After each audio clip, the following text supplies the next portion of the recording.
Hello there. We're doing a serious trip back to Beacon Hills today because I believe a great injustice continues to taint the reputation of one of our most beloved Teen Wolf characters. Malia Tate has been tried and convicted of murder in the court of public opinion. The accusations are so pervasive that Miss Tate has herself come to believe that she killed her adopted family. I suggest the evidence against her has been misinterpreted, and in some cases, evidence that could exonerate her is ignored completely by a fandom bent on casting Miss Tate as a killer. Today, I'll present my closing argument in defense of Miss Tate, and you, as the jury, will decide once and for all down in the comments if Malia is guilty or not guilty of murder.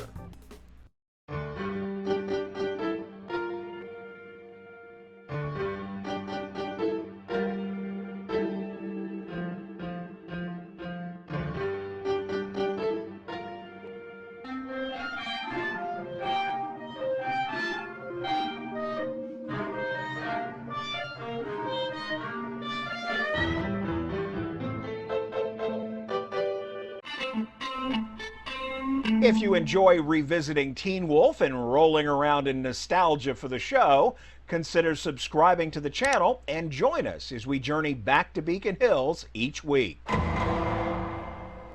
Ladies and gentlemen, theys and thems of the jury, the defendant, Miss Malia Hale Tate, is now afforded an opportunity denied to her before, the opportunity to argue her case. But I'm not here to argue with you.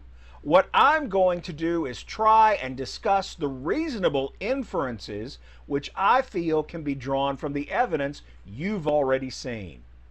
I, like you, watched with great interest as the story of the deadly car crash was laid out over the course of Season 3 and Season 5 of Teen Wolf. I listened closely to the testimony of Sheriff Stilinski and that of Malia's father. But let's re-examine what both of these men said about an accident that touched both their lives.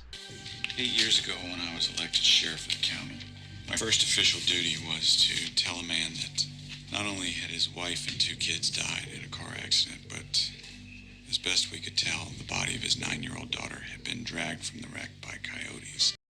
I spent 8 years thinking that it was an accident. Now you tell me that it could be murder? Who the hell would want to murder my wife and girls, my whole family? They both said it was the crash that killed the people in the car. Both Stilinski and Tate testified to that fact. Now, the prosecution made much of the fact that the bodies were found covered in scratches and bite marks. They hope that you will infer that Malia, in some uncontrolled shifting on the full moon, somehow attacked the others and caused the crash that killed them. Indeed, this is what Malia herself firmly believes happened. She believes it so much, in fact, that her eyes label her as a murderer. But let's see what else Sheriff Stilinski said about the accident. We didn't find the car until 3 days after the crash. They had driven off the road into a pretty deep ravine. 2 bodies that were still in the car were covered in bites and slashes. So it was days before the bodies were discovered. And as Mr. Tate testified, he purchased rat traps because there is already an existing coyote population in that area of Beacon County. Now, I admit it would be a bit of a coincidence if an unknown random coyote somehow entered the wreck in those days before the bodies were found and scratched up the evidence. But as young Mr. Stilinski testified, the coyotes, they scavenge, right? So couldn't they have just left the bites and the slashes? So it's unlikely, but it's not unreasonable given what we know. Still, we have more evidence that it wasn't a random coyote that damaged the bodies. Remember young Mr. McCall's discovery at the crash site. As this image shows, the scratch marks along the body of the vehicle were made by a supernatural in humanoid form. Had they been regular animal claw marks or a fully transformed were-coyote, they would have been closer together. Look closely at the marks. These marks are the size of an adult hand. An adult hand, not the small hand of a 9-year-old were-coyote child, which Miss Tate was at the time.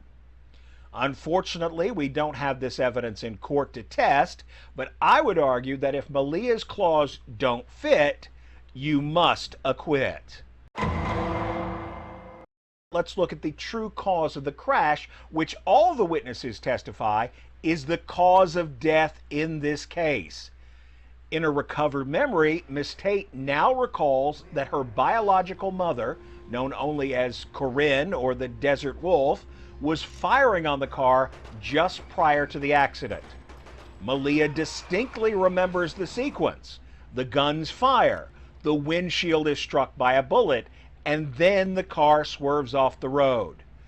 Gunfire, bullet through windshield, car swerves off the road. Her memory ends there, but so great is her guilt over these deaths that she has actually worked this recovered memory, a recovered memory that completely exonerates her as the cause of the crash, into a false narrative that she somehow killed her family. I killed them because of you. I killed my own family. Your adopted family. But members of the jury, I ask you, is that logical given the expert testimony in this case? The crash killed the victims. Corinne, the Desert Wolf, caused the crash.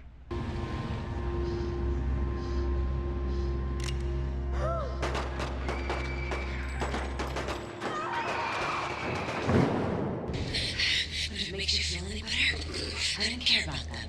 I was just trying to kill you. Now, who is this Desert Wolf? Beyond her relation to Miss Tate, Corinne is known to law enforcement as a brutal assassin for hire. As Braden, our former federal marshal, testified, Corinne has left a trail of bodies in her wake.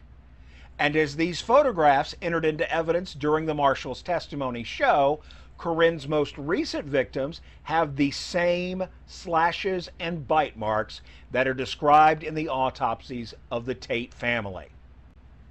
Remember, Malia's claws don't fit the damage to the car. There would have to be a fully grown, human-shaped supernatural creature present to do this kind of damage. Now, thanks to Malia's recovered memory, we know there was a fully grown, human-shaped supernatural at the scene of the crash who does fit this evidence. Now, let's take a moment and re-examine Corinne's stated motive for shooting at the car. You don't have a name. Talia Hale took you away from me before I could give you one. What you do have is power, strength, speed, and the capacity to heal. And you know where you stole it from? Me. She was there to kill her daughter. In her twisted mind, young Miss Tate had to die that night on the full moon so that Corinne could regain some power she thought stolen from her in childbirth. We do not have direct testimony beyond these few snippets, so I will ask you, members of the jury, to use your own logic.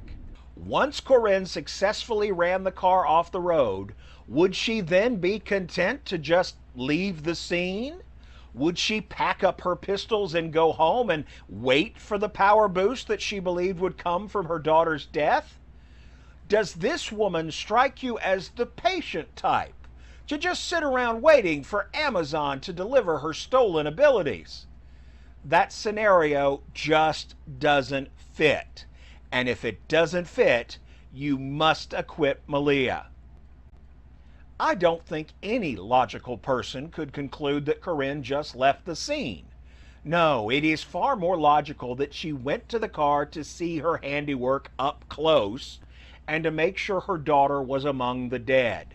When she found a dead girl child but didn't get the expected return of her full powers, I posit Corinne became frustrated, enraged perhaps, and she clawed up the bodies and the car itself. But where was young Malia?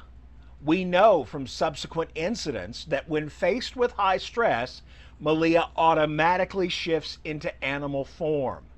While this might be a talent inherent to Were Coyote or something else, we know it happens, and we know it happened that night. We know it happened automatically from the trauma of the wreck because she was unable to shift back to human for 8 years. So where was Malia when Corinne reached the car? I suggest she was as far away as her little hairy legs could carry her. That is what any logical examination of this evidence suggests. In order to believe that Miss Tate killed her family, the prosecution requires you to believe several improbable things. That bullets flying at and striking the car didn't cause the deadly crash. That the woman shooting at the car in an attempt to kill her daughter wouldn't check to make sure that she had been successful. And that a terrified little girl capable of turning into a very fast coyote did not run away for the wreck as fast as she could, and instead decided to stick around, just slashing and biting people she obviously loved very much. Now, members of the jury, I respect your intelligence too much to ask you to believe improbable things. Those facts just don't fit what we know. And if they don't fit, you must acquit. Thanks for watching. Throw a guilty or not guilty in the comments, and I'll see you next time we go back to Beacon Hills.